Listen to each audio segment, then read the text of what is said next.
اللہ ताला अपनी मखलूक पर बड़ा रहीम व करीम है। वह अपनी मखलूक की हर तरफ से हिफाजत करता है, चाहे वह ज़मीन की मखलूक हो या समुंदर की। समुंदर के बारे में यह बात बड़ी अजीब है कि जाड़े के मौसम में जब सख्त किस्म की सर्दी पड़ती है और पानी बड़ी तेजी से जमकर बर्फ बनने लगता है, तो ये खतरा पैदा हो जाता है कि पूरा समुंदर जमकर बर्फ बन जाएगा, जिससे सारी समुद्री मखलूक मरकर खत्म हो जाएगी।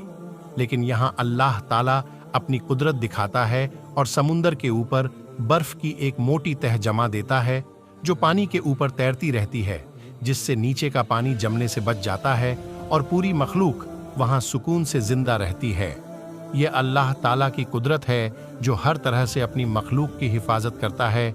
बेशक अल्लाह इंसानों का, जिन्नातों का और जितनी भी मखलूक है सबका निगाहबान है। बेशक अल्लाह हर चीज पर कादिर है।